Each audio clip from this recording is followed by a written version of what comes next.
Hello friend, আপনারা কেমন আছেন? ভালো আছেন কিনা সেটা জানিয়ে দেবেন।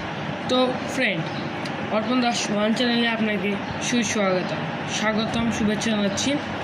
তো আমি বলেছিলাম যে অর্পণ দাস ওয়ান এবং অর্পণ দাস টু চ্যানেলে দুটো সন্ন্যাসী ভিডিওগুলো ছাড়বো, কিন্তু আমি অর্পণ দাস ওয়ানে যে ভিডিওগুলো ছেড়েছি, কিন্তু অর্পণ দাস টুয়ে এখনও আমি ছাড়তে পারিনি আপনার জন্য।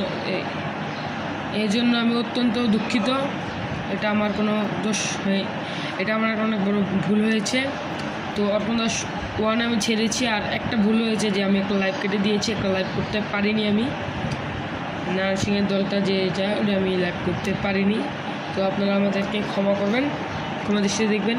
এছাড়া আমি ভিডিওগুলো আপনি ছেড়েছি, আপনি দেখেছেন, খুব ভালো লাগছে। আমাদের ভিউজগুলো একটু বেশি হলে ভালো হতো, আপনারা বেশি বেশি করে দেখবেন। ওগুলো কিন্তু আমাদের বাঙালি সংস্কৃতির একটা উৎস, চৈত্র সংক্রান্তি বা নীল পূজা।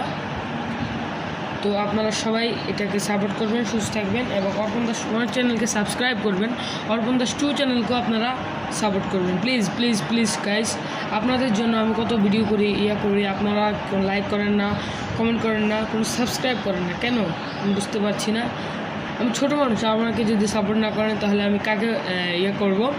তো আপনারা প্লিজ আমাকে সাপোর্ট করবেন, সুন্দর থাকবেন। এই যে আমি আমার নতুন আমাদের বাসাটা আমরা নতুন রং করেছি, আপনারা দেখতে পাচ্ছেন। তো আপনারা ভালো থাকবেন, সুস্থ থাকবেন, এবং এই চ্যানেলটিকে সাবস্ক্রাইব করবেন, লাইক করবেন, কমেন্ট করবেন। শেয়ারের দরকার নেই, শেয়ার করবেন আপনার কাছের বন্ধু আত্মীয়জন যারা আছে তাদেরকে শেয়ার করুন, যাতে আমার এই চ্যানেলটিকে সাপোর্ট করে এই যে বিভিন্ন বাঙালি সংস্কৃতিগুলো আপনারা দেখতে পারেন, এবং বিদেশিদের কাছেও আপনারা তুলে ধরবেন যে আমাদের বাঙালিতে এমন একটা দিন আছে যেখানে এইসব সেজে আসে, কালী, দুর্গা, মহাদেব সেজে আসে, আবার অনেক কিছুই আছে বাঙালি ঐতিহ্য, সেগুলো আমরা দেখানোর চেষ্টা করি। আর এই বছর আমি বাংলা নববর্ষে কোনো ভিডিও হয়নি, আর হবে না, মানে কারণ আমরা করতে পারছি না ওটা। এবং আপনারা আমাদের এই চ্যানেলটিকে প্লিজ সাপোর্ট করবেন, ভালো থাকবেন, সুস্থ থাকবেন। Bye bye.